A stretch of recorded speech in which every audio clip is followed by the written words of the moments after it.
Shermer High School, Shermer, Illinois.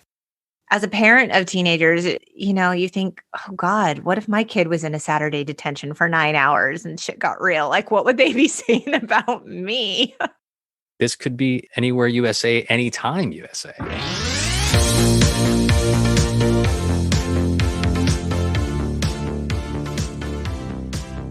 Hello, and welcome to the Untitled GenX podcast, a podcast dedicated to the pop culture that raised us.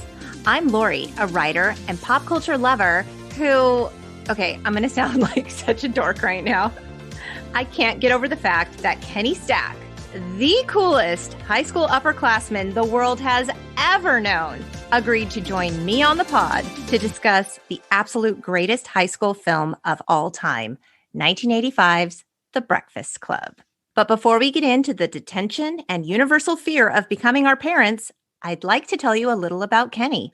He's a former 90s actor you might remember from such films as The Silent Force and The Wounded, along with some PBS guest spots. He's also an incredibly talented songwriter and musician, devoted husband and father, and effortlessly cool guy. Welcome to the pod, Kenny. Hi there. Thank you. I'm so happy to be here. Excited, actually. And I don't get excited about a lot of things, but I'm excited about this. I'm super excited to have you. In fact, you graduated 2 years before Kate and I. We were all in drama together in high school. Yes. And you were the coolest guy to us in high school. Did you know that? I didn't know that, no. And it's probably, I wouldn't have believed it anyway. I think it's my low self-esteem, but always overrode anything that made me believe I was cool. So I didn't know that. You were very cool to us because you were a very, very talented actor. And you were into the Beatles big time. Yes. And you were into music that was more of our parents' generation of music. You had a genuine love for music and theater. And you were just the nicest person. And we just thought you were so cool. You had long hair. You wore a leather jacket. These are the things I remember about you, Kenny. Well, those are the important things. Okay. And you were just like, I'm a cool guy without having to work that hard to be a cool guy.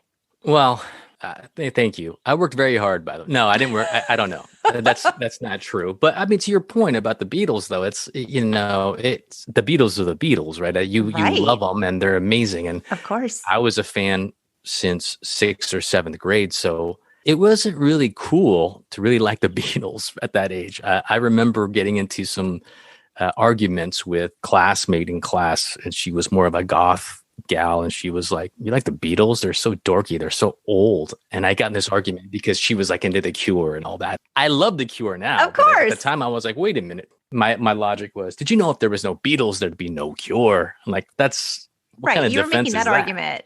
Yeah. In fact, like today, I'm wearing an Elton John shirt right now. He's my all-time favorite. So, I was super into Elton John at the time, but like I didn't go spreading it around because I didn't feel confident enough in it. Whereas you were like, I love the Beatles and I make no apology. Right.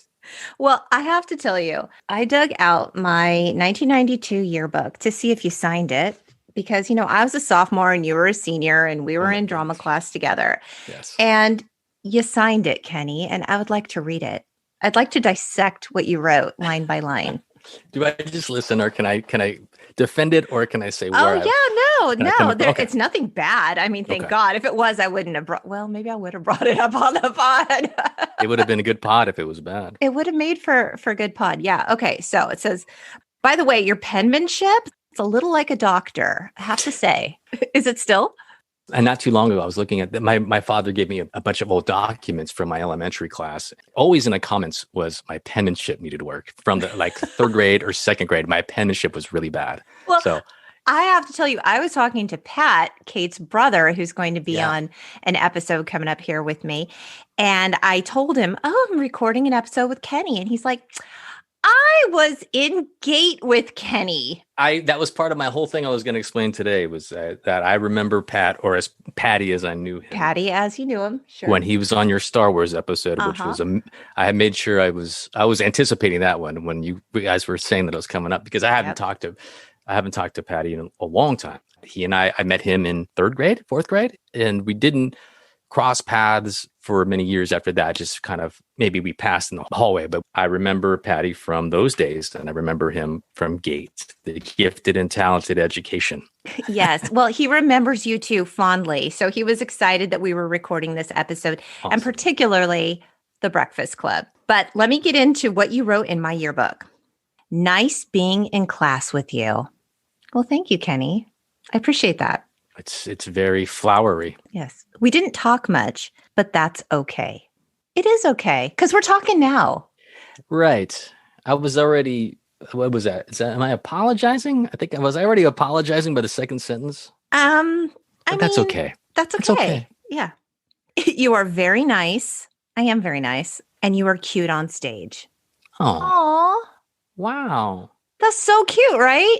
That is. It's very nice. Very in touch with my feelings. Very. Yeah. And then you said, keep on working. Wow. Kenny, I have kept on working. You have. And I've admired your work. I've admired your work for all these years. Thank you very much. And then you said, love Kenny Stach. And you drew the John Lennon drawing. And it's awesome. My goodness. That was 29 years ago, dude. It's scary because I would write the same thing today. I'm just a one-trick pony. I've learned nothing. I would write the exact same thing. So I drew the John Lennon stencil from Imagine John Lennon. So yes. What's funny is I was not a year later, I would turn 18 and I would get the John Lennon stencil on my shoulder as a tattoo. I didn't know that you have that. I do. That's awesome, Kenny. All these years later, are you happy that you have it? Yes, I am. I'm not. I don't even notice it anymore. I mean, do you have any tattoos? I don't. My husband says no tattoos are the new tattoo. Maybe that's true.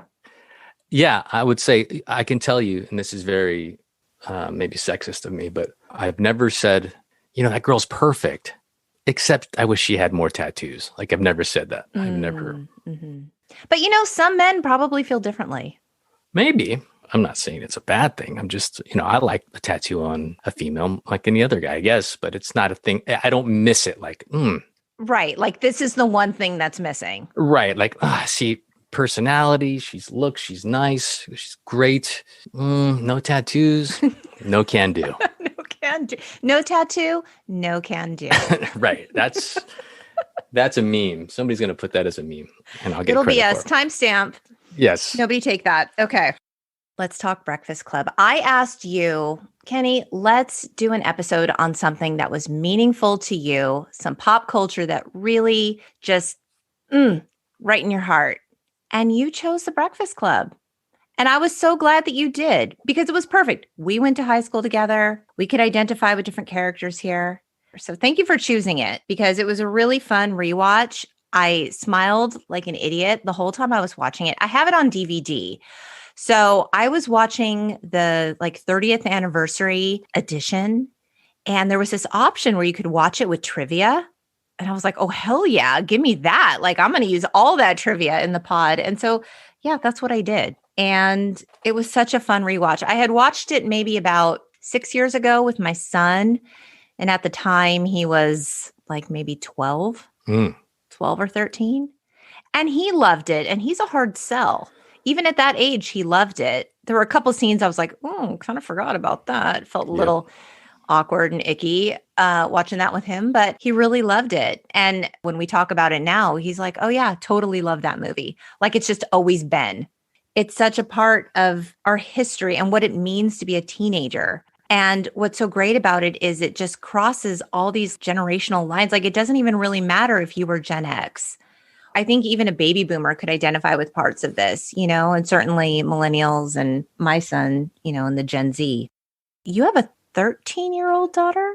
A 13-year-old and 11-year-old. 11. Okay. Have you watched it with your 13-year-old? I haven't. I have not yet. I should watch it with my 13-year-old. I tried watching it with my 11-year-old recently, which didn't go over so well because she's not quite 11 is not quite ready. I mean, I was 9 when it came out, and then I was a couple years older before I actually saw it. But she was hot on it because there was a show on Nickelodeon several years back called Victorious with Victoria Justice, which I love the show. I can go on the pod by saying I love that show. It's hilarious.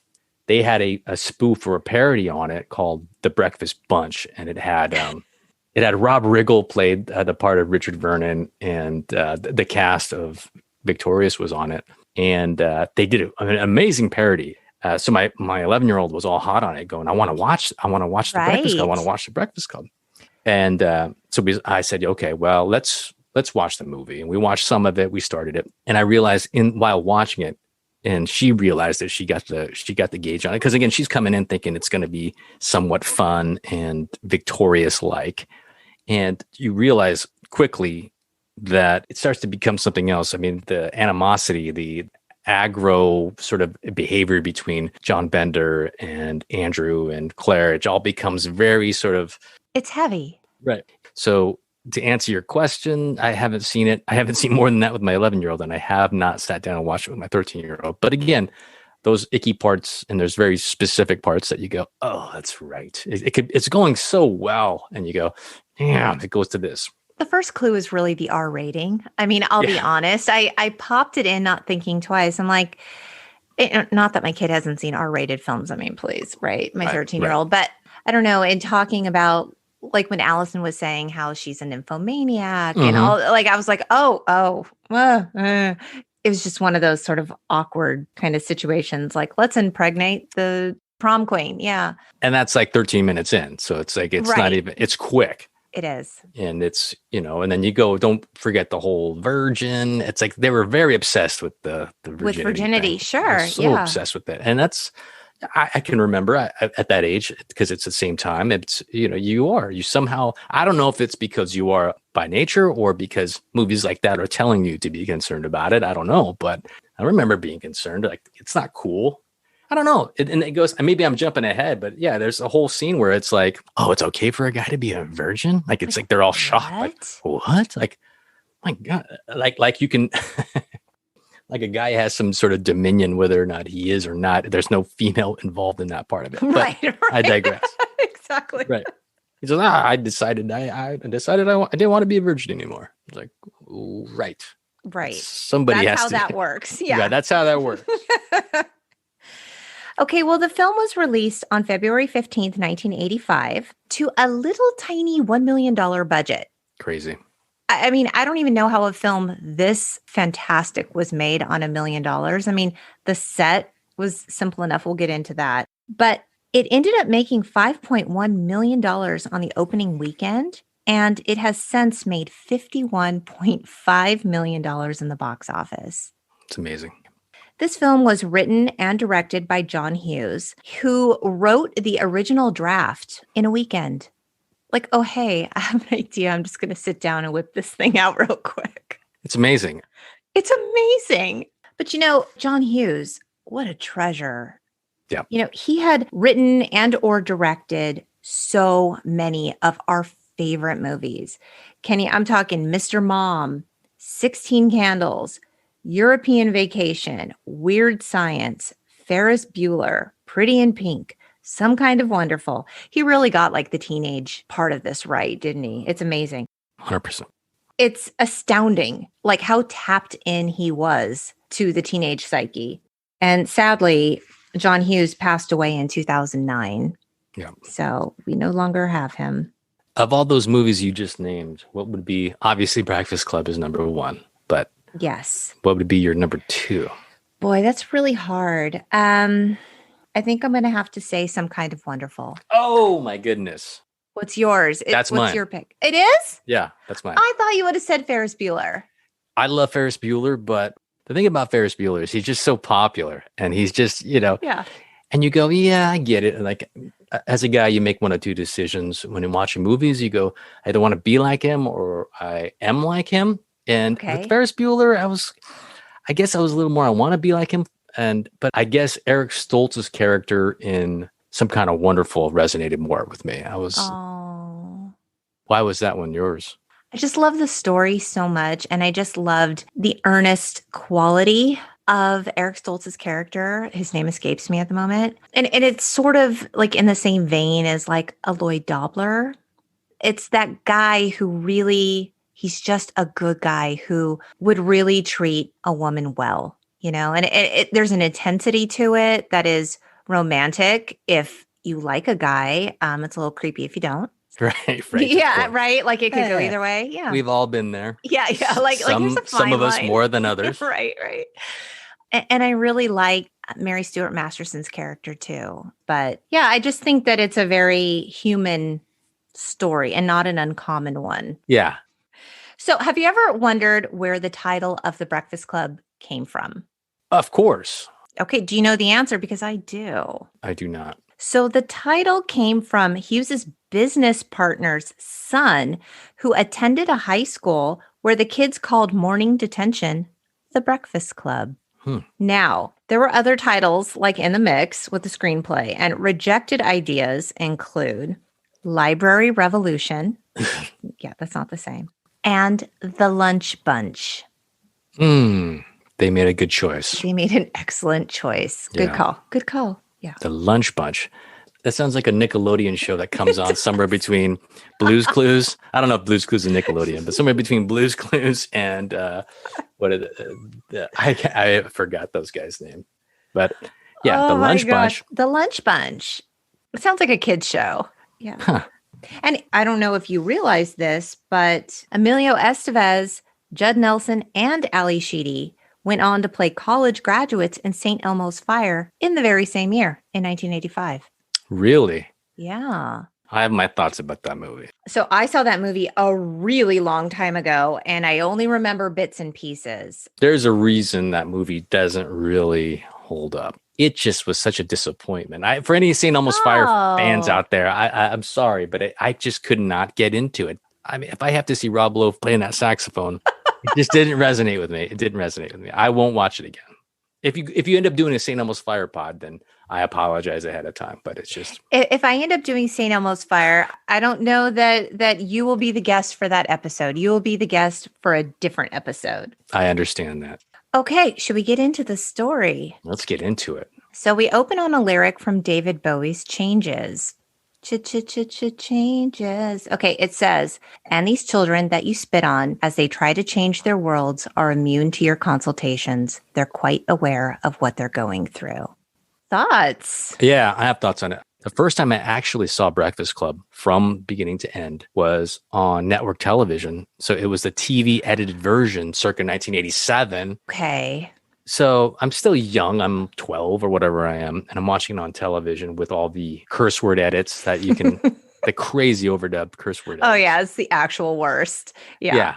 And, I've recorded on VHS. So I proceeded to watch it a million times. Right. But the beginning, because of my age, even though we already covered I was a Beatles fan, I wasn't a Bowie fan. And I didn't understand it. I was reading it going, I don't know what this really means or how it really relates to the show, to the story. It wasn't until years later that I would connect the dots. But yeah, that first scene and then it breaks in glass. I thought it was amazing. Ali Sheedy apparently was a Bowie fan, and she was listening to the song and she really liked the lyric, and she showed it to Hughes, and he was like, "Oh, this is perfect. I'm putting this in the film." Right. We then hear the opening of Don't You Forget About Me. We see the exterior of Shermer High School in Shermer, Illinois, which is actually a fictional place. So Hughes got the idea to name the city Shermer after his hometown of Northbrook, Illinois, which was originally called Shermerville. Shermer High School, Shermer, Illinois. Saturday, March 24th, 1984, which was actually 37 years ago. Okay. This is making us all feel real old. Yeah. Yeah, so this is when we hear Brian's voice. Dear Mr. Vernon, we accept the fact that we had to sacrifice a whole Saturday in detention for whatever we did wrong. What we did was wrong. But we think you're crazy to make us write an essay telling you who we think we are. What do you care? And you see us as you want to see us, in the simplest terms, in the most convenient definitions. You see us as a brain, an athlete, a basket case, a princess, and a criminal. Correct? That's the way we saw each other at 7 o'clock this morning. We were brainwashed. Okay, that's pretty heavy. That's heavy. So he says that, and you're thinking, okay, we're going to meet some people. We're going to go through some shit. It's some good exposition of where we're going to go. So what did you think when you heard that? I thought it was some good exposition. No, I didn't think that at the time. I did not think that. My initial thought was, I don't know what a basket case is. So that's me running for the dictionary. I didn't have Yeah, Google not the back then. Google. Yeah, not the Google. Uh-huh. But I love the montage behind the words as they're sort of setting the stage with all the high school, the locker, and they have the photos, and they have these different. I'm eating my head, which I don't even know. I've never looked that up. I don't know what that means. I still don't know what it means. I don't know.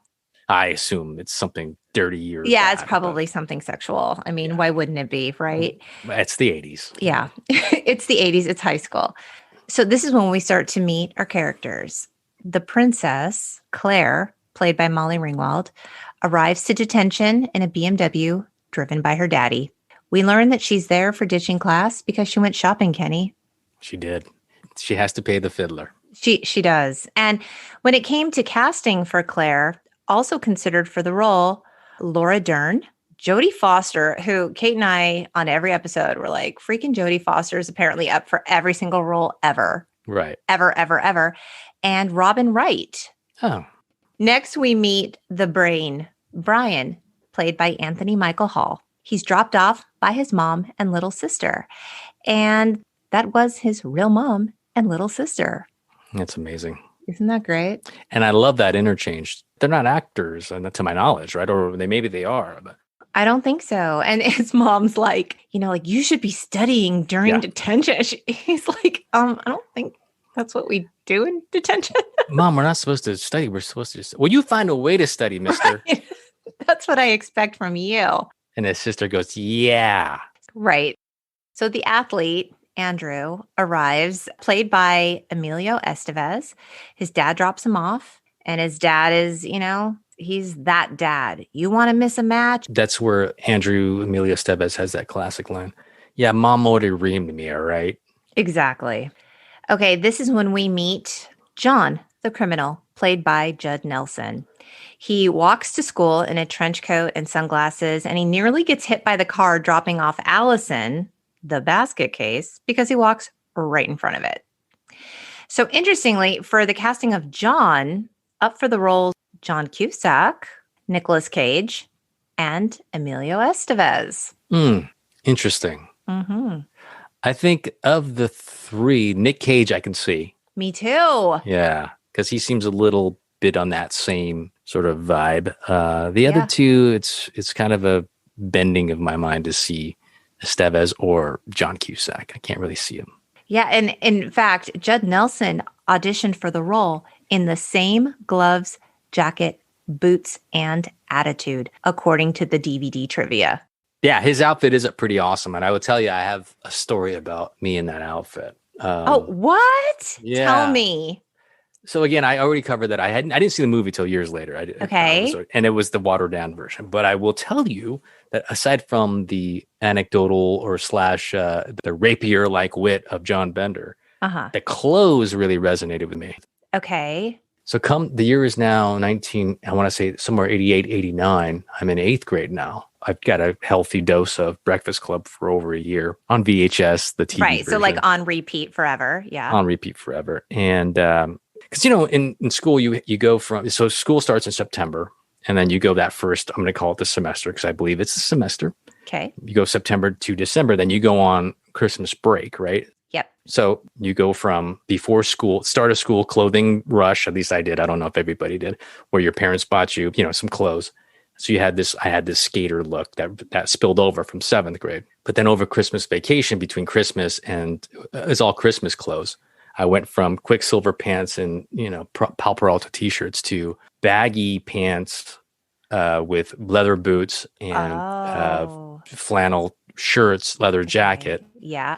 And it was because of the John Bender. It wasn't an exact replica. It wasn't the denim, the tweed, the denim, and the whole look. But it was the inspo.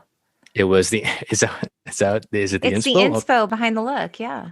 Absolutely. I didn't have the nerve to wear the gloves to school because that was a little too much. Yeah, it was a lot. But it was a lot to wear the gloves. It was. But the rest was definitely Okay, were you growing out your hair? I was.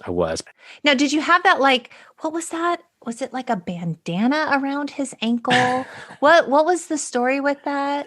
I don't know that there was a story, but I didn't have the nerve for that one either. That was a little too literal. I had to just borrow. I couldn't fully get the John Bender. I couldn't pull it off either. So when you returned to school in January as a new Kenny, yes, did people say anything? Did people treat you differently? Did you they did. feel different? I felt different and mostly shocked with my friends, of course, because they didn't see it coming. It was just kind of like all of a sudden.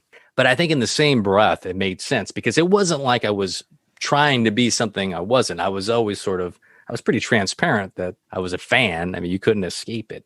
But I remember suddenly the goth kids, or the kids that were left of center, I'll call them. Maybe they smoke, maybe they don't. They were like all of a sudden like, whoa. Like, they didn't come up to me like, what are you doing? They were just more like, all right, dude, nice boots, nice, So nice these were the jacket. kids listening to Depeche and The Cure and The Smiths. Right. They weren't listening to the Beatles and the Monkees. No. Yeah, but. No Elton John. No Elton. No, sadly. So they saw you for the first time, if you will. Yeah, they saw they saw the criminal version of me. Yes. Up until that point, they'd seen, I think, the brain and the athlete. I think this is the criminal version of me. Okay. Soon to come would be the basket case and the princess, but the basket case and princess, they would come later. That would be much later in the game. Okay. So this is when Allison arrives, the basket case, played by Ali Sheedy. And what cracks me up is that she gets out of the back seat of the car. And she's wearing heavy black eye makeup, and her hair, like she's hiding behind big hair. And so for the casting of Allison, up for the role was Molly Ringwald and Brooke Shields. Oh, interesting. I don't see either one of them. And Ali Sheedy auditioned for 16 Candles. And when she went in for the audition, she had 2 black eyes because she got into an accident. She was doing some set building. I don't know what she was doing. I don't know why she was like in play production. She was working behind the scenes in addition to being an actress. I don't know what she was doing. But anyway, so she had this accident where she had 2 black eyes. And the black eyes gave her this like sort of goth look, right? Allie, can you grab that scrim real quick? Can you jump on that ladder? Just hold on. We just need some help real quick. Yeah. Yeah, we're going to stop production. Just Miramax can wait. So Hughes remembered her with those black eyes looking kind of goth, when he was working on the film and they were trying to work out casting. And he was like, you know what? That looked kind of cool. I'm going to call Allie into audition. Boom. That's amazing. She got the part. Yeah. Well, what throws me off about that scene, all that aside, and you say, she gets out of the backseat, which is funny. I didn't even think about them. She's got these struggles, but her parents still take her to detention. They still drop her off. I mean, they take her, but you notice when she gets out of the car and she goes to like look at the driver, like the parent, they just drive away. Yeah, I love it. And it's so it's so classically timed moment. Yeah. But it was so perfect. It's so perfect. It's like they're almost waiting there till she turns in to go look, and they drive away. But I don't know. In my mind, I'm like, well, your parents took you to detention. John's parents didn't take him to detention. That's what I mean. It's 7 a.m. So presumably the time that we're seeing you on camera, it's 6:45 or whatever it is. Like they got up to take you to detention. It's true. They did on a Saturday, early on a Saturday. Right. I actually, thinking back now to John even arriving to detention at all, I'm actually kind of surprised he went at all. Mm-hmm. That's where it runs deep because, inside his heart. Yeah, we will learn. We will learn. So the students shuffle into the library. They begin to take their seats. And John busts in like a toddler. He's just destroying shit on the way in. Yep. Now, I have to ask you, yes. Have you ever been in detention? I have. I have been in detention, not many times, but never the morning, but I have been in after school detention. For what? I must have been late to class too many times. I must have just been, and maybe I talked too much. You're a GATE student, Kenny. I'm disappointed. Yeah, it's ironic you say that. I had to revoke my GATE card. Mind you, it was 3 years later. So wait, was this in junior high or high school? Junior high. Okay, I got detention in junior high also. I was such a good kid, Kenny. Oh boy. I was the princess, but I was also, I'm not going to say I was the brain because I wasn't the smartest kid, but I was the most obedient. And you know why I got a detention? You'll never guess. Actually, maybe you will guess. You went with the red pen as opposed to a blue pen? No. So at our junior high middle school, Yes. there was a lawn that you weren't allowed to eat on. It doesn't make sense. It's outdoor. I'm It's trying to lunchtime. visualize where that would be. Yeah. So it was like kind of near the front of the school, and it was lunchtime Okay. and not allowed to eat on the lawn. And Kenny, I dared to drink a Capri Sun on the lawn. Oh my goodness. By yourself. All your friends were like, Lori, get over here. You're not supposed to. I got busted and I had to go to detention. And let me tell you, the kids in there were mean. I walked in and they're like, who are you? What are you doing here? What did you do? And like, I stated my full name. I told them I drank a Capri Sun on the lawn. And they all wanted to hurt me because I had no business being in there. It was ridiculous. And I was a little bit afraid, not going to lie. But yeah, I served my time. I never did it again. I never looked at Capri Suns the same after that. Right. This movie was filmed at Maine North High School in Des Plaines, Illinois. Hughes wanted to use the library at the school, but it was too small for filming. So they ended up building a library inside of the school's gym. And this is also the same school location used for the interior scenes of Ferris Bueller. Yeah. You know what always bothered me about that whole set of Breakfast Club was the front, and this would come later on in the show, in a movie, it would make sense. But those front tables that had the plywoods to block the feet, maybe it wouldn't have bothered me, obviously, if I didn't know what was going to happen down the, 30 minutes later. But was there a reason not making all of the tables look like that? Why'd you make the front ones look like that and not the rest of them? If you're going to alter it for a specific through line or a story, alter all of them, because I don't think we'd be none the wiser. But instead, you have the ones in the front that are blocked. I did not even clock that. Yeah. Wow. You didn't have that VHS. I guess I didn't. Yeah. That I'm pausing going, is the tables different? Like, what's going on? What I thought was strange was like, this is a ginormous library for a high school. Like this looks much, much more like a college library. Yeah. It's got 2 levels. It's got 10 billion books in it. Yeah. There's a statue in there, for God's sakes. This does not look like a high school library. Right. I agree with that. The 2 levels throws me off. That's for sure. Yes. But, our junior high school library was pretty large for a... Well, because our junior high school used to be a high school. Yes. To our listeners who don't know, the junior high school, middle school that Kenny and I both attended was actually attended by a few members of Motley Crue. It was our claim to fame. It was indeed. And I've mentioned that in a couple of different forums. Yeah. Tommy Lee. Yes. And who was the other one? Was it Vince Neil? Vince Neil, yes. Okay, because I went to high school with Vince Neil's son. We used to call him Neil. Oh, really? Yeah, he was a grade younger than me. So their high school names were Vince Wharton and Tommy Bass. Okay. I had an encounter with, I believe, was Tommy Lee's younger sister years later, and she bought me beer with a friend of mine. Because you're like... Because I said, do you know that I am the coolest guy in drama class, in the whole drama class? And she said, I'll buy you beer. No, she was a friend of a friend. And that's cool. Somehow. And my friend was like, that's Tommy Lee's sister. I'm like, oh. And I saw the way she walked. I go, really? It looked like Tommy Lee's walk, but. Oh, that's crazy. I don't know if it's real or not. I have no idea. But I'll take it for a story in case I need it. And you needed it because you just used it. Mm-hmm. So Mr. Vernon comes in, played by Paul Gleason. We know him from Die Hard. Dwayne T. Robinson from Die Hard. In fact, Kate and I did an episode on Die Hard, Drunk Die Hard, season 1, episode 8. I remember that. Go back and listen to it. So he comes in and he addresses the kids super condescendingly. It's now 7:06 and you have exactly 8 hours and 54 minutes to think about why you're here. That is a long ass detention. 9 hours? Yeah. And I like his, well, here we are. John makes a joke about how he's dressed like Barry Manilow. I thought he looked more like a single guy, like out on the prowl. Like he's going to hit up the Safari Bar or something after detention. The Safari Bar. Looking for the ladies, yeah. Or the Red Onion. The Red Onion? Was that still? Yeah, the Red Onion and the Safari Bar. I think those were the hot spots. in the SGV Right. back in the day. Yeah. The hot spots. We missed it. We missed those hot spots. Yeah, those I'm hot okay days. with that. What were the hot spots? TGI Fridays? The rude dog. The rude, nah, that wasn't my hotspot. TGI Fridays was my hotspot for a year. Again, smash cut the underage people buying you drinks. We knew a bartender or something. Well, you had the hookup. That's why you got to do it.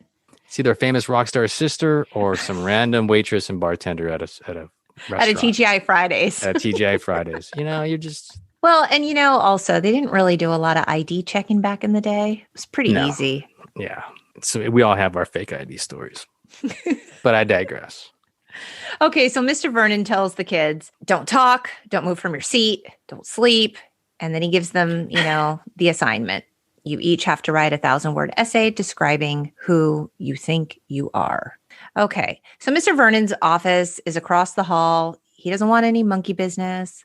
John is mouthy. He's quick to tell him, don't mess with the bull. You'll get the horns. How often do you find yourself quoting this in your life? Quite often. Me too. Sadly. Mess with the bull, you'll get the horns. I don't really do that one, but I do quote a lot of them. What's your favorite quote? Well, when he says in regard to the door, like screws fall out all the time. The world's an imperfect place. Right. Like that's a favorite of mine. Yeah. So I do one where it's not so much a word for word quote, but it's a cadence. So let's say I'm hanging out with some friends and there's some dead air and I'll go, so. And that's the beginning of, are you two like boyfriend, girlfriend? Oh. But I won't go, but it'll be just that part. I'll go, so. That little beat in the beginning that is so ingrained in my head that if I start anything with so, it has to be a fourth higher note, the next one, just because it's that exact quote. And because the world's an imperfect place, Kenny. That's a perfect quote to use at any time. Because it's very true. Because it is. So John is hella bored and agitated, and he's just trying to get a rise out of everyone there strictly for his own personal entertainment. So this is when he makes the joke about impregnating the prom queen, and Andrew tells him to stop. You don't even count at this school. And Claire says, you shit on everything because you're afraid. You don't belong, so you have to dump all over it. Yeah, she's not wrong. Right. And he does his, well, maybe I'll just go out and join the wrestling team, student council. Right. So Brian, he is part of academic clubs. I didn't write down his club, something like the physics club. I don't know, maybe he's in a chess club. And Claire is quick to point out that academic clubs aren't the same as the social clubs that she's part of. Because John's line is, but to dorks like him, they are. What do you do in your academic clubs? Well, we do. And he said, I see. It's sort of social. Demented and sad, but social. Yeah. Demented and sad, but social. John takes a screw out of the library door lock hinge thing, and the door shuts, and Vernon comes in hot. He's got to know who closed the door. They all play dumb. Screws fall out all the time. The world's an imperfect place. Yeah. So this is one of a few hot moments between John and Mr. Vernon. They get into kind of like a pissing contest regarding respect for authority, and Vernon keeps giving out detentions to John because John won't shut up and back down. And John ends up with 8 detentions, 2 months of detention. It's in this sort of exchange where we see Claire sort of plea with him. Stop, she says, or she says under her breath, stop, like, right. Stop.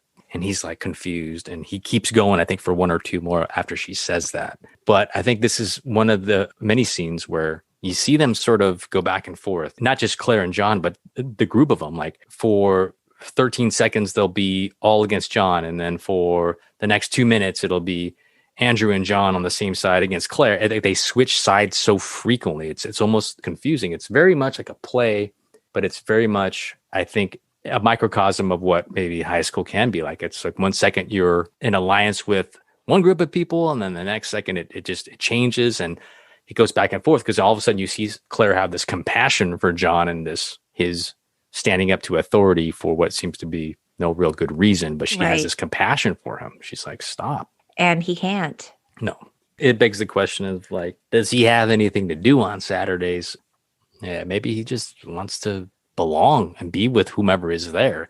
I also, you could argue that if all the people there are unlikely people, presumably never been there before, Right. where are the usual suspects? I mean, there's John. That's a really good question. Yeah, is it usually just him by himself, just sitting there, hawking loogies and swallowing them, or is there other people typically there? Which, by the way, speaking of that was an improvisation on Judd Nelson's part. So let me ask you this. How many times have you tried to honk a loogie and catch it? I have not ever tried to do that. Never tried? I haven't. Am I missing out?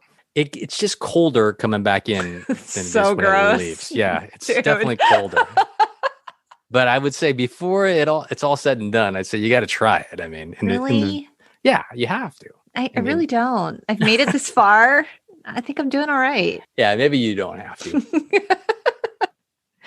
Okay, so they're so bored, right? Like, detention is hell. This place is horrible. John starts lighting fire to his shoes, in which he also lights a cigarette. Allison does her infamous drawing and adds snow to the house that she drew by shaking dandruff onto her drawing, which was actually Parmesan cheese.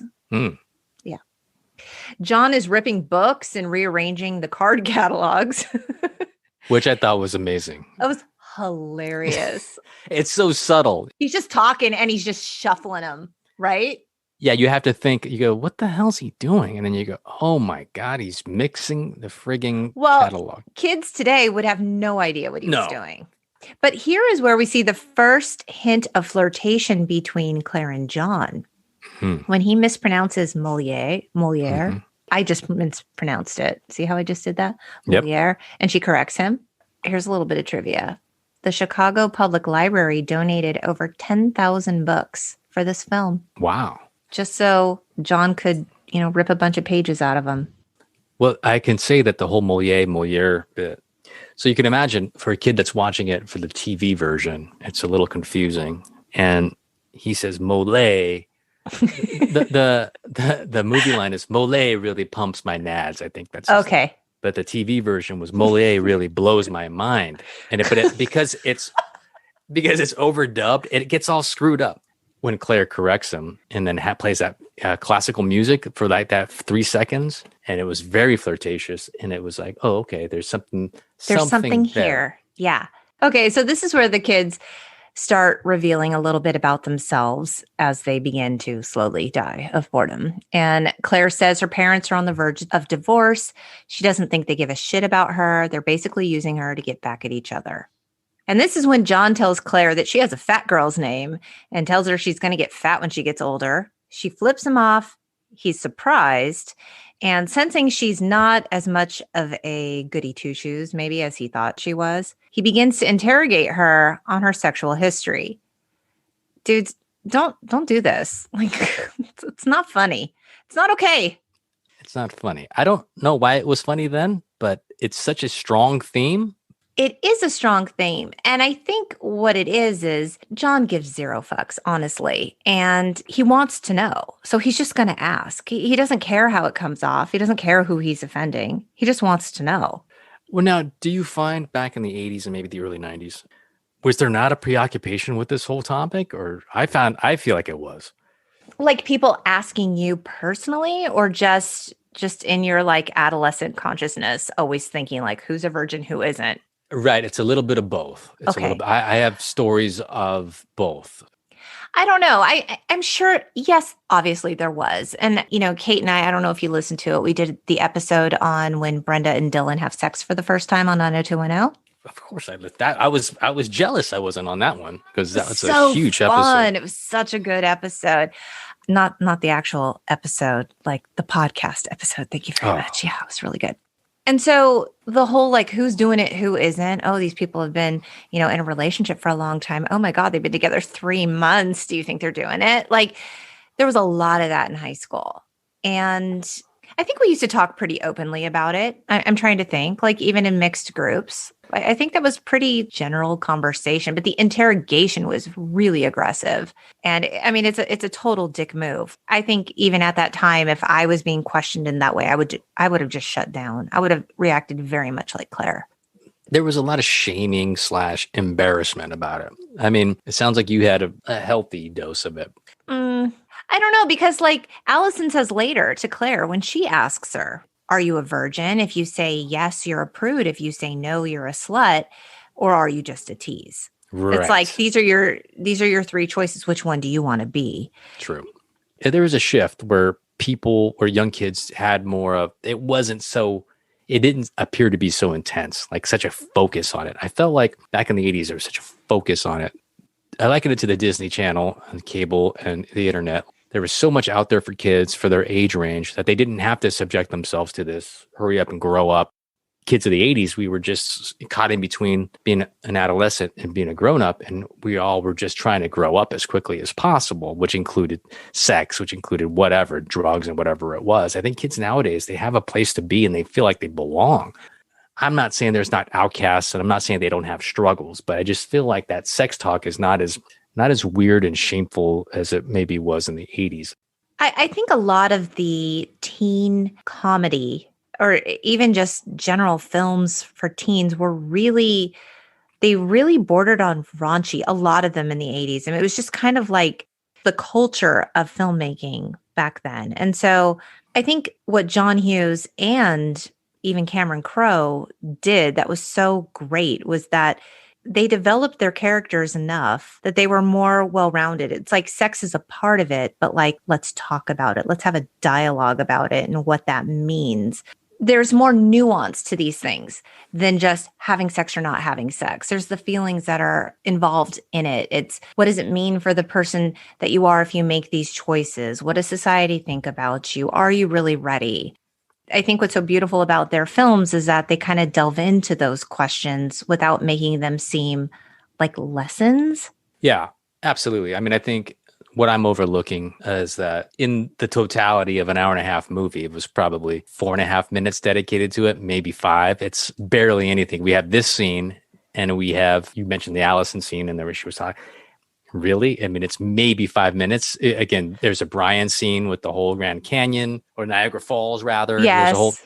It really isn't as much as I'm painting it to be. The 80s were a bunch of shameful, sex crazed time where we all, you're better off not being a teenager. Yes.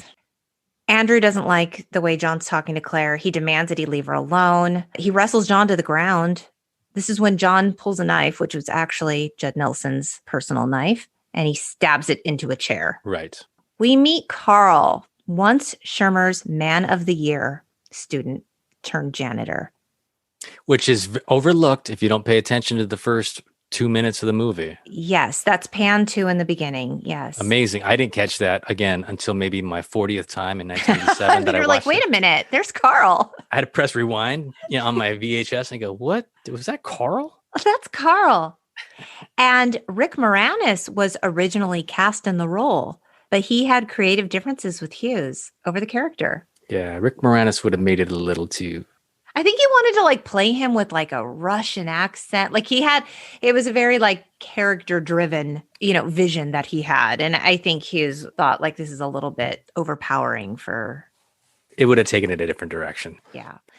So John asks Carl, how does one become a janitor? And Carl's smart enough to know that John's being a punk. And he tells the kids, I go through your letters. I go through your lockers. I listen to your conversations. I am the eyes and ears of this institution. And then they all look scared shitless. Especially John, because when he hears lockers, he goes, uh-oh. He knows what's in his locker, not to mention the words he's sharpied onto his locker. Yes. This is when John asks Brian if he's ever gotten laid. And, this is the Niagara Falls. She lives in Canada. You wouldn't know her. He insinuates that he and Claire have hooked up. And this is when Claire tells him, it's okay to be a virgin. Right. And everybody looks with this bewildered, like, what? John looks like, oh my God, like 16 and a virgin? Can't be. You can't possibly That's exist. so crazy to me because, yeah, I get it. Teenagers have sex. But at 16, I don't know that the majority of teenagers are having sex. I hope not. I mean, right? I mean, jeez Louise. I mean, we're parents. The world's an imperfect place. The world's an imperfect place. Okay, so it's lunchtime. Claire has her little bento box of sushi.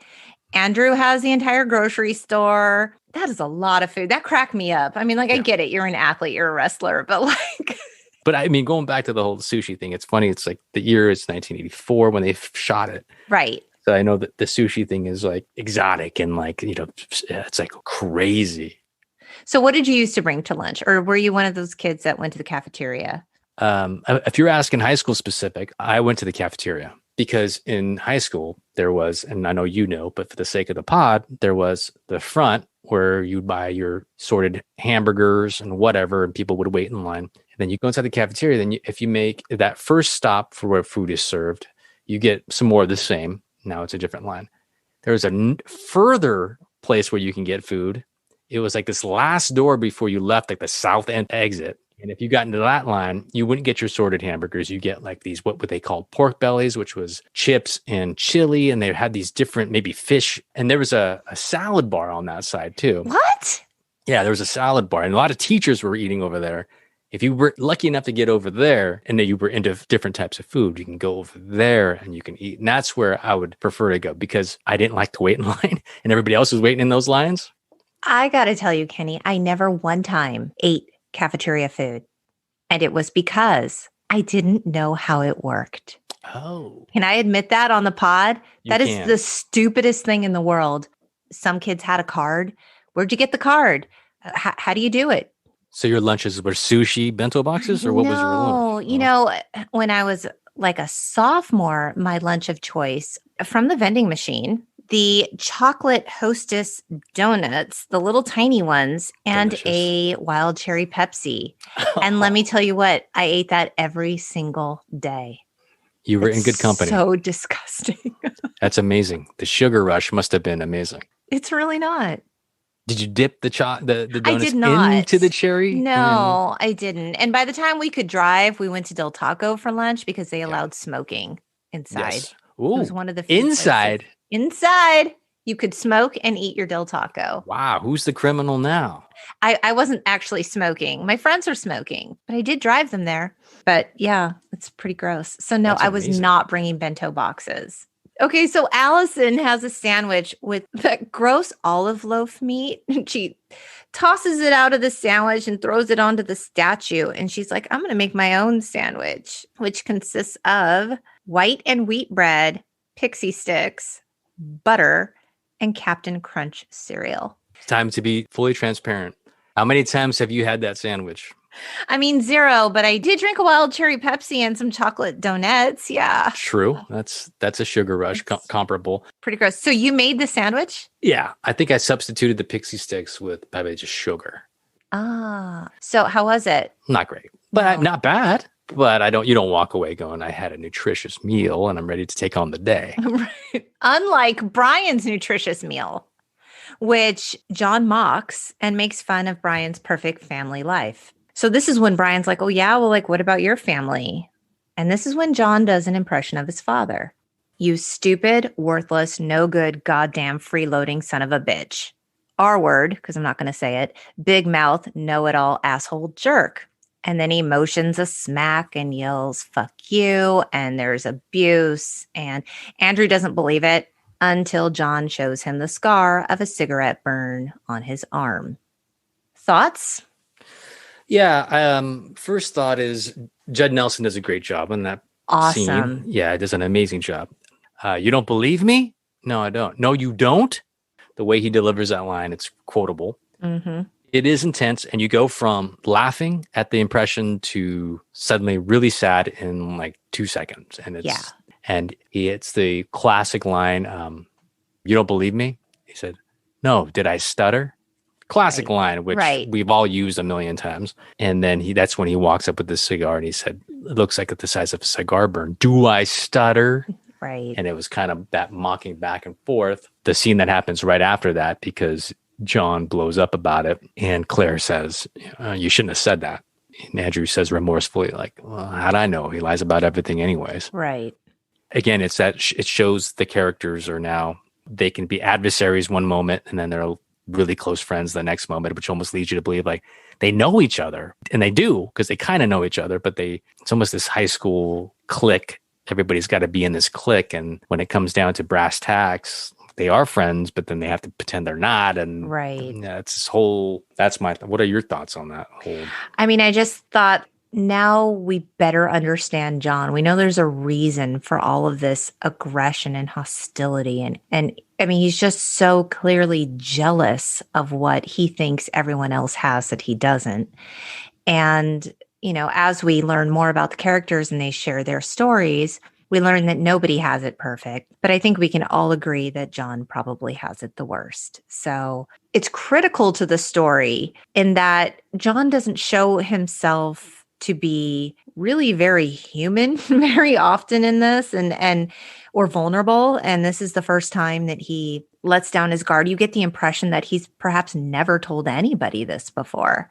And here he's telling this group of strangers because they're in this space where they suddenly feel safe enough with each other that they can be vulnerable. So it's a very powerful moment. And so it helps everyone at least better understand John and be able to empathize with him and why he reacts the way he does and says the things he does and why there's so much hatred and anger in his heart. And it's because he has a terrible home life. That's what it comes down to. And that's where the deep storytelling really shows Oh, itself. Absolutely. Yeah. No, I mean, you think it's all fun and games, and there are moments where it's fun and it's happy and it's jokey. But that is a perfect example. That scene is where it goes back to like you were mentioning earlier. It's, part of it's sex, part of it's just growing up, and part of it is this whole conflict with your parents, which they touch on several times in the movie. And it's so funny because it's like you watch this movie and, we're all still children, whether our parents are living or not.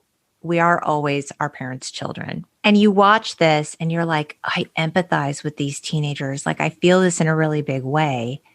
But now you're also the parent and you're like, okay, well, wait a minute. I want to hear the parents' point of view. Like, is it really like this? Or is this just the way they're perceiving it because they're teenagers? I mean, not in the instance of John and abuse, certainly. But I'm just talking about like Claire thinking, my parents are trying to use me to get back at each other. Like, are they really? I mean, maybe they are, but maybe they're not. Maybe there's a lot more to this story than Claire. And so I start wondering, like, from the parents' perspective, like maybe they're doing the best they can, Kenny. Maybe they have to work a lot and they're not around for Allison. Maybe they're trying to make ends meet. Maybe there's more to the story. And because I want so much to believe that their parents are good people. Right. Because the kids are good people. They're just struggling. And we all struggle as teenagers. And as a parent of teenagers, it's just, you think, oh God, what if my kid was in a Saturday detention for 9 hours and shit got real? Like, what would they be saying about me? Right. 100%. I mean, you bring up a very good point. There's always that other side of the story. I mean, you've almost touched on, I think there's if the John Hughes estate will allow it, I mean, there's at least a 6-part series on Hulu that'll tell the perspective of the parents of where are they coming from. And there's a story there. And if This Is Us has taught me anything, I mean, every character can have their own TV show. Oh yeah. And every person, even in shared experiences, we all have our own truth and our own narrative.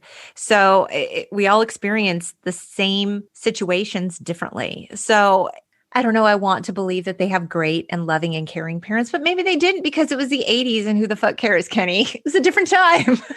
You can never forget that huge elephant in the room, which is the 80s. And it was the 80s, man. There was everything. There's no holds barred in the 80s. No, it was like original free range parenting, right? Yes. Like it was just go do your thing. I'm not really worried about it. I'm not concerned about it, but don't talk to strangers. Like that was basically it, right? It was. One of the things that catches me about that scene, though, is you mentioned the olive loaf. Yes. It's gross, but the part that gets me is, again, it's my comparison of Allison to John. It's like, so she didn't make that sandwich. Somebody made her that sandwich. Oh, right. Like they drove her to detention and they made her the sandwich. They let her sit her in the back. They both drove her. I mean, I'm assuming somebody's in the passenger seat again. I don't know. I don't think I think it's funnier if no one's in the passenger seat. It's hilarious if there's no one in the passenger seat. But then they get this very specific sandwich. It's not a bologna sandwich. No, it's an olive loaf. And she takes it out and throws it because she's like, not this again. My stupid parents. Your parents made you lunch again? Like, yeah, okay, that's terrible. But I'm telling you, Allison, they ignore you. Pfft. I mean, John doesn't even have a lunch. He's ignored. Right. Come on. Okay, so the kids sneak out of the library and they go to John's locker where he retrieves a big old bag of weed. And it was actually, in truth, oregano. Yeah. Yes. Brian is utterly shocked. The look on his face is so golden during this scene. I mean, I don't know if you caught it, but he's just like, what did we just do? Right. So the kids are trying to get back to the library before Vernon catches them missing. Andrew and John disagree on the way back. Andrew convinces everyone to go his way. They end up at a dead end. So this is when John passes the weed off to Brian, poor saucer-eyed Brian, and sacrifices himself for the good of the group so they can get back without getting caught. And this is when John diverts Vernon's attention. He ends up getting caught in the gym. And Vernon leads him back to the library and tells the kids that he's there for pulling a fire alarm. I don't know. This kind of hurt me when he tells the kids, you know what, you guys, you think John's so funny. Why don't you go visit him in 5 years and see how funny he is? He just humiliated him in front of that group. It was disgusting. And he took him out of the library and put him in a storage closet. Right. You can't do that. No, I mean, obviously, Mr. Vernon, Richard Vernon, he's got a lot of issues. He's got a lot of, when we would see it in his talks with Carl and other scenes, I mean, he's got a lot of issues. I mean, he struggles. But yeah, you can tell he's got this beef with John Bender and the whole. He really does. I mean, he attitude. Threatens him. He straight up threatens him. And John's like, is that a threat? And he's like, who are they going to believe? Right. Honestly. And he's so angry. He begs John to punch him in the face. And then when he doesn't, he calls him a gutless turd. And I think it took everything in John's power not to. I agree. I mean, it's got to be startling, and it's shown in his face. And as much as you think at 16 years old, 17 years old, as much as you think you're equal to these teachers / adults, if it gets down to that level, I think it's crossed a certain line where you're thinking, man, this is really getting to a level that I didn't expect coming here at 7 a.m. on Saturday, albeit for the 24th time. I wasn't expecting this to happen. Not today. Not today. So this is when John escapes the storage closet and climbs up into the air vent. And he's telling a joke about a blonde, a poodle, and a 2-foot salami that actually has no punchline. I will have you know. I can imagine people have written the punchline. I've thought about it. Hey, but. I mean, I'm sure it's a good one. So John falls through the library ceiling, and this is when he hides under the table that bothers you so much, Kenny, with the yes. front. Now it's all coming full circle. Here's my construction issue. So this is when Mr. Vernon comes in demanding to know what the ruckus was. So John's under the table that Claire is sitting at, and he puts his face right between her legs. Guys, don't do that. Right. If I need to say it. And so this is the third, fourth scene that makes it hard to watch it with a young teenager. Yes, exactly. Yes. So they're all covering for him. We don't know what you're talking about. I don't know. And so Mr. Vernon leaves, and this is when John retrieves his weed from Brian, and one by one, they all follow him to go and smoke out. And this is when we get to see Andrew's cool aggro dancing gymnastics. And you know that scene where he screams and he breaks the glass? Years later, Hughes called that scream an extraordinarily bad idea. Yeah, I'm very glad to hear him say that. I've been thinking about this for years. I've been mad about it for a while. I've been mad about it for a while. I remember having this conversation with a friend back in those days, and she was saying that's the dumbest scene ever. And I was like, why are you being so harsh on it? But I looked at it and I go, you know what? You're right. All of a sudden it takes this comical, impossible sort of angle.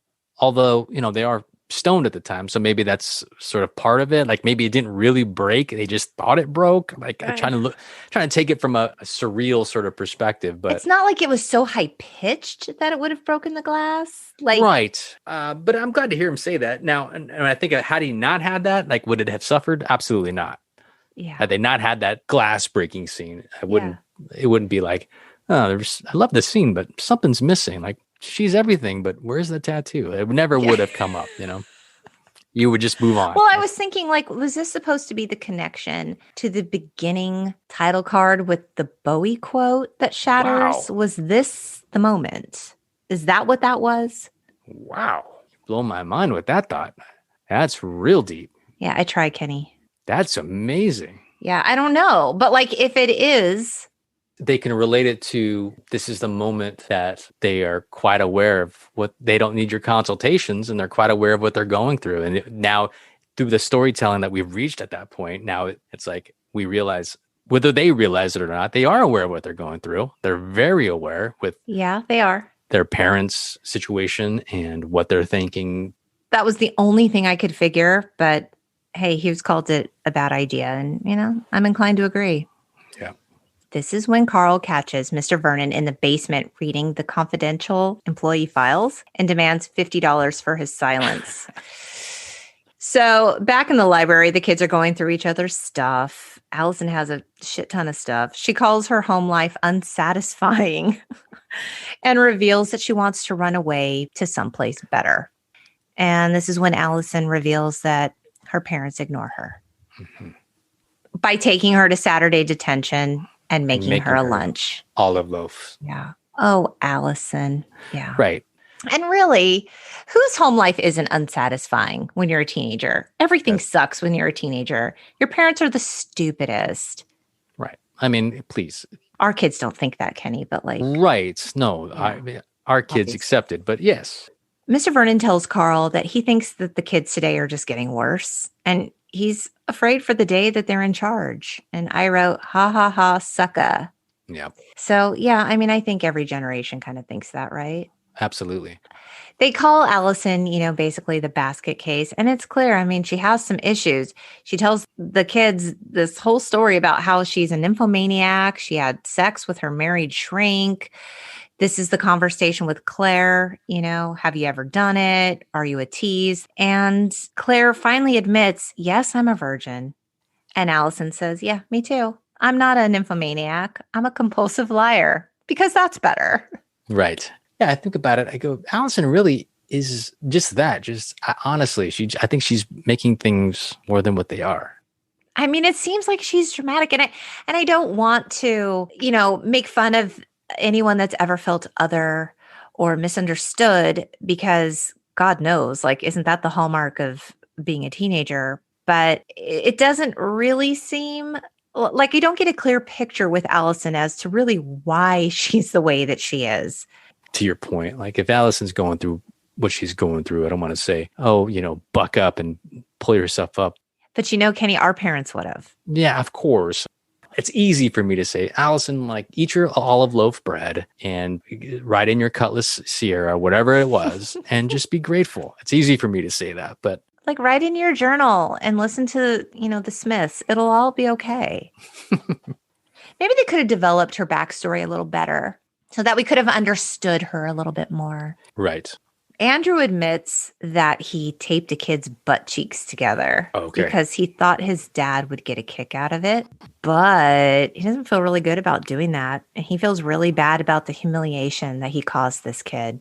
He cries and he admits that he hates his dad. And he goes on to talk about how his dad pushes him to be number one and how he has to win at all costs. Watching the movie, I'd never really thought about this scene. I guess it wasn't until years and years and years later that I actually listened to what he was saying from the person he taped the butt cheeks of, and that sort of shame and that humiliation. I never really thought about it as anything big, but rewatching it, I was like, man, really thought about it going, I can't imagine. I mean, that really must have been tough. I'd never really thought about it, but I mean, it is so embarrassing. And you get the impression that the kid that he did this to, like, was maybe a younger kid or a smaller kid, because Brian's like, yeah, I know him, as though he's someone in the lower end of the popularity scale.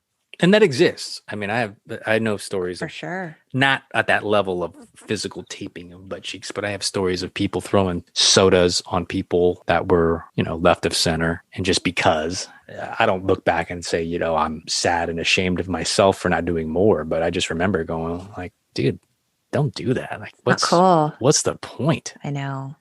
I feel like a Saturday detention for that isn't Not enough. enough. It's not enough of a please. punishment. Yeah. Like, I'm glad he feels really bad about it because he should. Seriously, Andrew, you're such an asshole. Yeah.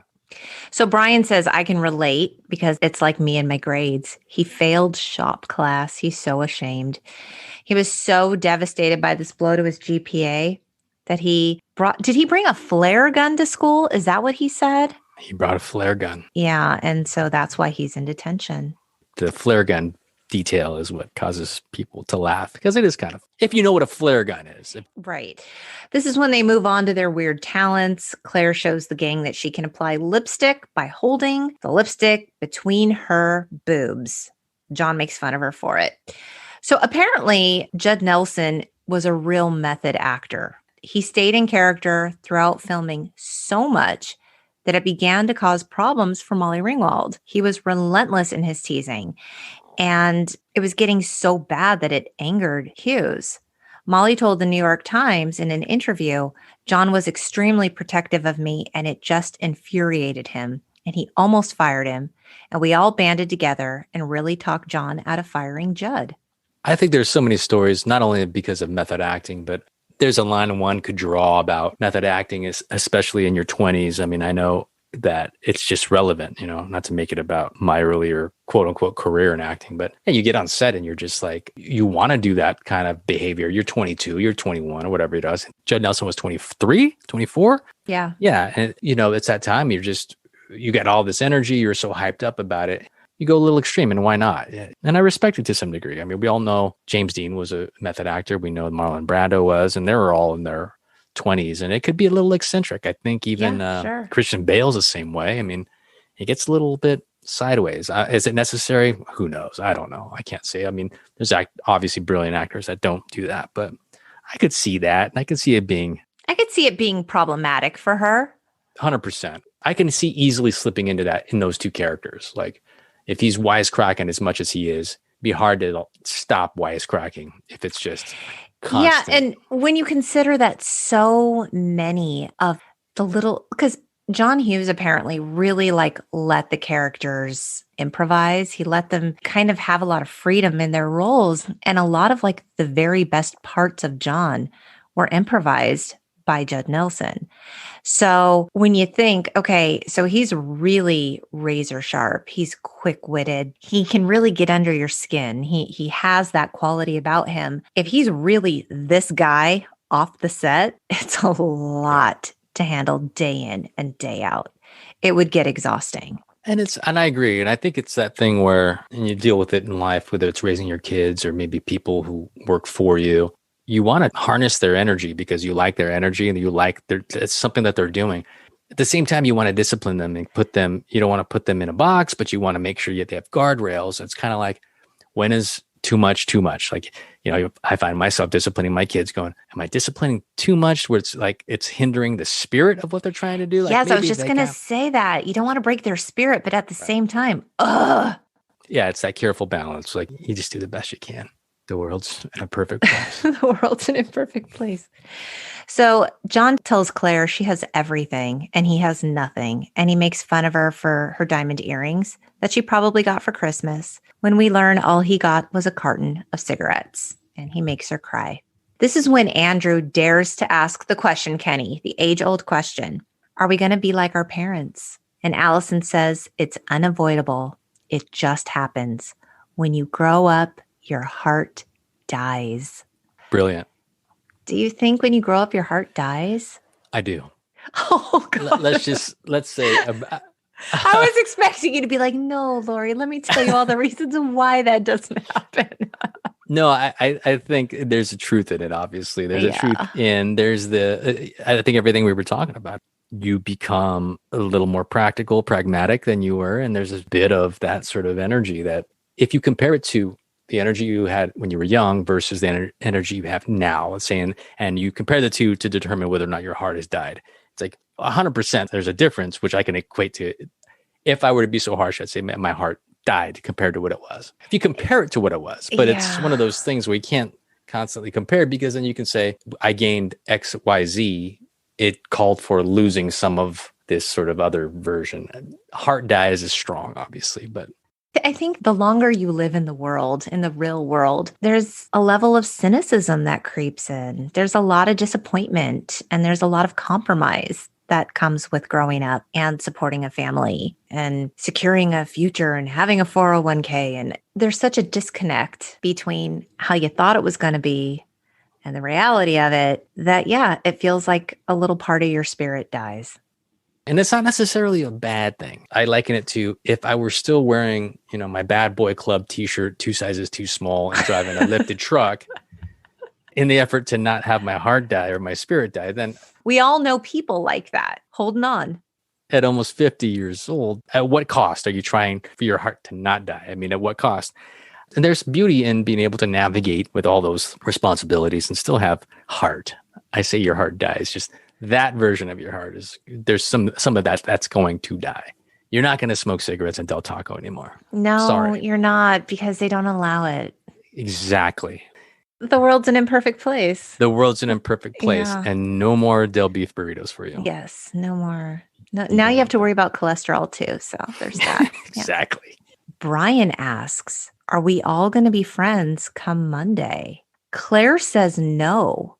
And John calls her a bitch. And she tells him, I hate you. I'm just being honest. Popularity is everything, right? So she's not going to be friends with the basket case and the criminal and the brain. And Kate and I did an episode on Can't Buy Me Love where we talked about popularity in high school not really being that big of a deal. Like it was a much, much bigger deal in middle school and junior high than it was in high school.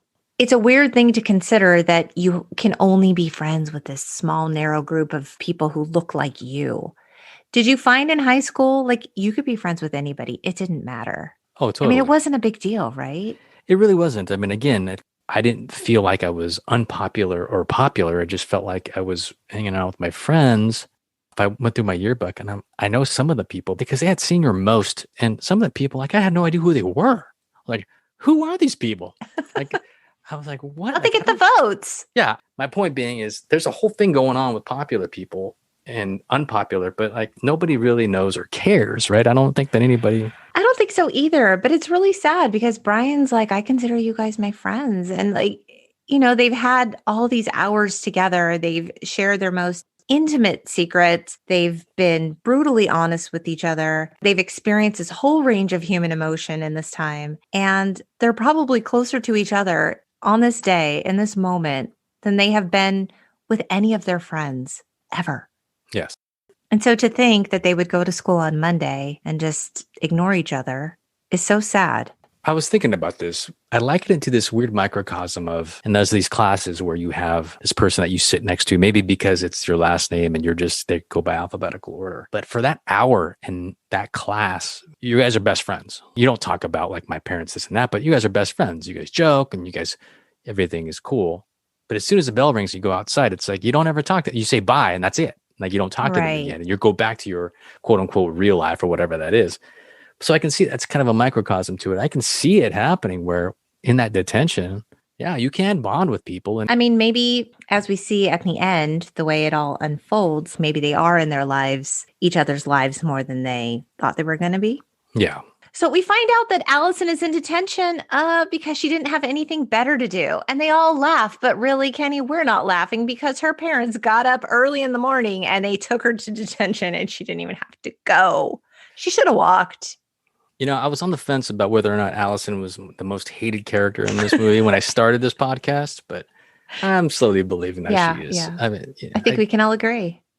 Let us know, you guys, who's the most hated character in The Breakfast Club? I mean, we love them all. Of course we do. They're all like our children. But like if you had to choose, it's Allison, right? It is. But then is this where we ask who's our favorite? Well, we definitely want to know who's the character you most identify with. I mean, we want to know that. Kenny, Who's the Yes. character that you most identify with? I mean, can we safely say John? No, you can't safely say John. Okay, you just borrowed the look. This is the look, the inspo. Okay, the inspo. So, so it's John looks Brian Hart. That's a very good assessment. Are you going to answer that question, or are you saving it to the end? No. I mean, I would say I was a cross between Brian and Claire because he was a rule follower. Like, yes, sir. Like he knows the custodian. Like he's a nice guy with the purest heart. In fact, Ali Sheedy nicknamed Anthony Michael Hall Milk and Cookies on this film because he apparently was like the sweetest guy ever. He hated that name. And I feel like that was probably me, but I was also probably kind of superficial and maybe a little bit vain like Claire. Yeah. So this is when they all dance in the library and Molly Ringwald does that like signature 80s pop dance. That was supposed to be a scene where she danced alone, but she felt so weird about it that they made everybody dance. So, I mean, it's a fun scene, whatever. It is. It would be weird though if it was just her and then everybody else was sitting around watching like her. what? Watching her? That's weird. That's weird. John goes back up into the vent to return to the storage closet. And this is when Claire asks Brian if he would write the essay, like a collective essay for the entire group, because they're all going to write the same thing anyway. And you know what? They trust him. Flawless logic from the pretty girl. I'm like, you just got him to do your dirty work. Like you just sweet talked him and he bought it, but fine. Claire gives Allison a glow up. Where did all those clothes come from? I know that Allison had a bunch of stuff in her bag, but she didn't have like pretty clothes.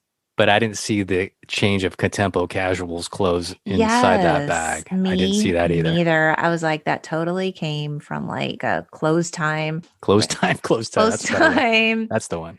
Allison walks out. She looks so different. She looks beautiful. And Andrew's like, what? This is when Claire goes to the storage closet and John's like, are you lost? Yes. And she kisses his neck. It's a weird move. It was kind of a sexy move that she just showed up there because when John says, you know how you said your parents use you to get back at each other? Wouldn't I be outstanding in that capacity? Yes, he would. We're missing the part where, and again, back to the quotes. And this is less a quote than it is a gesture. When Claire asks, were you really disgusted by what I did back there? Yes. And John does the classic nodding of the head and he says, no. Yes. It's like, yes, that's the coolest thing ever. It was. If I could tell you how many times I try to fit that in a conversation between the years of 1987 and 1989, we wouldn't have enough time on this pod. We'd run out of tape. Yeah. So Claire ends up giving her diamond earring to John. And they kiss in front of her dad. This is after detention is dismissed. They kiss in front of her dad when he picks her up. And I was like, oh, now, yeah, she's stirring the pot with her family. I always found that bizarre. I'm like, that's a little bit much, right? The long goodbye. She's leaning up against the 1987 BMW. They kiss. Like it's a bit much. Would I sit in my BMW sedan waiting for my daughter to kiss this unruly? Hell no, you would not. At minimum, I'd be laying on the horn going, can you hurry up? Like not? That's so disrespectful. But she did it on purpose. So Andrew and Allison kiss and she rips off the Letterman patch. Yes. Oh, so perfect. So I'm like, okay, are you guys a thing now? Maybe, maybe not. Or she just took the Letterman patch as a souvenir because nothing's going to come of it. Right. It's going to be one of two things, a souvenir. One of three things that they're going to be a thing. It's going to be a souvenir. Or she's going to do voodoo rituals if he decides that he's going to ignore her. I pick that. Yeah. I pick C. I like that. And then it segues into the movie The Craft. Another beloved Gen X classic. Yes. So when Brian's dad picks him up from school, that's actually John Hughes. Oh, that's wild. Yeah. Okay. So this is when Don't You Forget About Me begins to play. And this song was written for the film by Keith Forsey. And he wrote the song after watching rehearsals. And of course, it was performed by the Talking Heads, I said. Simple Minds. Simple Minds. Something with the upper regions of your body. With their head or her mind. Simple Minds. Okay. So The soundtrack peaked at number 17 on the Billboard Top 200. And Don't You Forget About Me, performed by the Simple Minds, reached number 1 on the Billboard Hot 100. Awesome song. It's amazing. To this Fantastic. day. Yes, it's still so good. As soon as you hear that intro, you make a couple decisions. You're either going to just let it play or you're going to sing the hey, hey, hey part, right? You make so good. No matter where you are. You could be in the middle of Whole Foods, the post office. I also read some trivia that Billy Idol was supposed to record that song and do that for the movie, but he turned it down. Did you say that already? Or did I just? No, you just said it. Yeah. I didn't even know that. And I guess he recorded it on one of his greatest hits records. So I have to listen to it because it almost sounds like him, right? I mean, I think at the time I thought it was him. Interesting. So this is when we hear Brian reading the essay again, and he signs it, The Breakfast Club. And in the very last scene, we see the iconic image of John walking through the football field with his sunglasses and his trench coat, where he gives that infamous arm pump into the air, which was actually an improvisation by Nelson. How do you feel about that? See, I have my thoughts on it. And by the way, the cadence and the tone of my voice, I'm sure you can sense it's not the most... It's not beloved to you? It's not beloved. It's not, unilaterally great in my mind. But I thought it was fantastic. I loved it. In fact, I loved it so much. I wanted to recreate that when my son graduated high school. Oh, nice. With his graduation gown. He refused. So he loved the movie, but not that much. Right. I don't know. I mean, it's iconic, and obviously I love the song and everything. I think even when I was young, I was like, but why? Why what is it? Are we celebrating that you kissed the princess? Are we celebrating that you made it through another Saturday? I just didn't know. I wasn't clear with the fist. I'm going to call it a pump. I don't know what it is, but yeah, I'm calling it a fist pump too. I'm not exactly sure. Like I didn't know what he was celebrating per se. Maybe I was too young to realize he's seen life at a different level now, and he's happy and he sees hope and he's turning over. I think that's what it is. Like, I feel like now he feels a sense of belonging, that he doesn't have to be so much on the outside. Okay. He opened up his heart. He was vulnerable. Now there's this girl. He's got these friends. I don't know. I mean, he's in for another 8 weeks of detention, which really sucks for him. But which will be weird if nobody else is there again. It's going to be just him and Vernon, or maybe Allison will go back, or maybe she'll be busy with Andrew. Again, it's more of the reboot of what happens on Monday. Right. But if you put it that way, which I never really thought about it, was maybe that's what it is. Maybe he's truly, at the risk of looking cheesy and corny about it, he's just like, I'm happier than I was when I entered this place at 7:06 this morning. Yeah. So as an end of filming gift, Hughes gave each actor a piece of the library's banister. So hopefully they all have that. Did you know that the film's poster featuring the 5 kids sitting all close together, the iconic? Yes. Okay. That was photographed by Annie Leibovitz. That's amazing. Yeah, I didn't know that. So in talking about the legacy of this film, obviously it's so truly beloved by you, by me, hopefully by the Untitled Gen X audience. And Molly Ringwald said upon the 30th anniversary in 2015, I always loved the script, loved the movie, but I never imagined we would be talking about it 30 years later. I never imagined it would still speak to my kids. I feel like it keeps speaking to generation after generation. From the production to the end, and maybe because of the minimalistic sort of production, that it doesn't have room to really be dated, like with pop culture references as far as visually. And I think, in other movies, you might see sort of things that date it, like the cars in the background, yes. Albeit there's the cars in the beginning and at the end, right. But it's really nothing of substance. I mean, the cars, even the architecture or advertisements. Yes. It can date the whole thing. I think this movie, albeit very simple, that simplicity makes it timeless, where you can, Andrew in jeans and a tank top and the girls dressed the way they are. It's really timeless. It doesn't really bump you like this is an old movie. Like it bumps right, you. with the singular exception of the card catalogs. Right. But that's a small moment. Right. That's a very small, you'll miss it if you don't even. Right. It's a very subtle, secondary to what he's primarily doing. Right. But I think that the black intro with the mustard yellow sort of font and the basic font and the prints with the music playing, it makes it timeless. This could be anywhere USA, anytime USA. And the characters are different enough, even if you want to consider them to be like teenage tropes. Okay, fine. Yeah. But they're different enough that we can all identify with pieces of them, if not the character as a whole, elements of them that we're like, oh, I'm a little bit this and I'm a little bit that. And so this idea of people sharing a space and coming together and ultimately figuring out what they share in common without any sort of regard to, where you are socially in school or how much money you have or how smart you are. It's like, these are the human things that we can all agree on.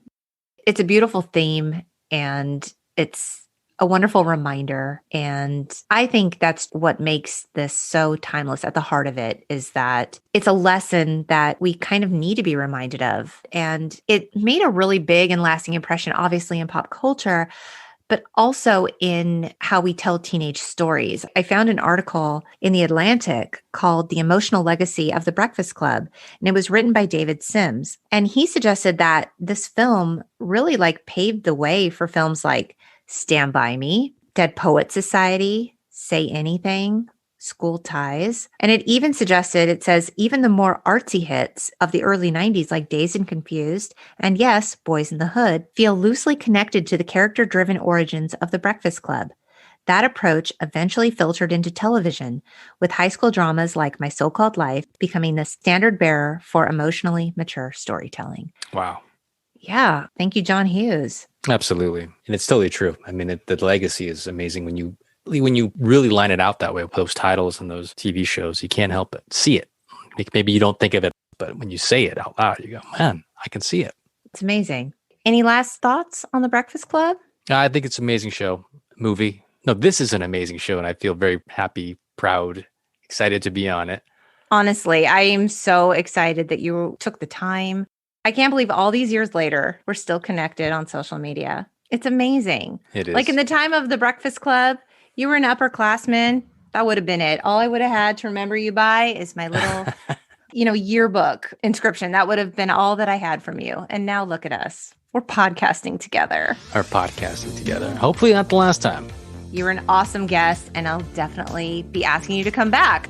Absolutely. Okay, cool. Okay, and to you, Gen Xers, thank you so much for listening. There are a lot of pods out there, and your time and attention are a genuine gift. You can find us on the web at theuntitledgenxpodcast.com and on Facebook and Instagram at The Untitled Gen X Podcast. We hope you keep in touch, beautiful people. Bye. Bye.